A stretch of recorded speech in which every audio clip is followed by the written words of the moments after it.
All right, thanks, Melanie. And right now we're going to get back to the grill.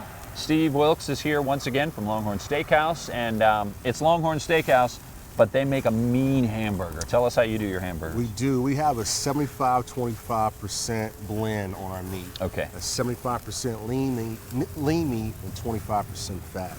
Okay.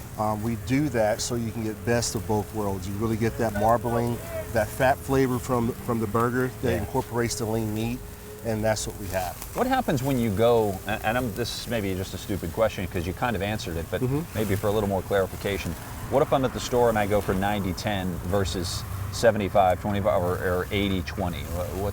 What am I looking at on the grill then? Depends on just how much fat content you want in your burger, how much flavor you want. Just like, you know, on a ribeye has a little bit more flavor than your sirloin because the ribeye has the marbling in it, where your sirloin has no fat in it whatsoever. Okay. So the same thing is if you see the little white specks that's in there, that's part of the marbling that's incorporated in. Okay. If you went something crazy like 90-10, then you're going to have more lean meat than you're going to have for fat. So it's healthier in a sense on that if you just want to do 90% lean or 10% fat, or depends on where you want to go with it. Some people would say you're giving up more of the taste for a little bit more of the healthy factor if you're going 90-10. There you go. Yeah, but it's still not going to, if you do it the right way, you can still have one of the good burger. Absolutely. Yeah, but these are going to be phenomenal, and I can't wait to taste them.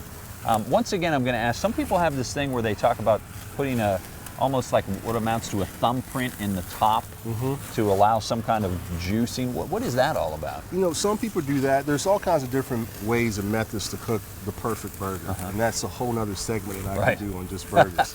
But you know, we try to keep it simple to where we don't insert anything, we don't stuff our burgers, but we do top them in different ways. Like I'm going to show later on, we have our cheese, we have some of our onions that we have, which are fried onions that we top on top of them as well. So you can do that to puncture to let more flavor in to accelerate the cooking status, but it's not necessarily you have to do that. Okay, one more grilling tip that I'd like you to talk about before we go to the break here and come back and talk about ribs is the importance of keeping that grill with a nice sheen of oil. You used a little bit of cooking oil on the top. That's correct. Before you put your meat on, or even your vegetables. Why is that so important? I do that so you don't have the sticking effect. Okay. Like we have that to where this is ready to come off, and our burgers, we're able to move them instead of it sticking to the grill. Yeah, perfect. So that's the reason why we do that. Okay, because you will, I've noticed even sometimes if you use like a meat spatula, one that's specially made for the grill, you'll use that to try to get that off of there,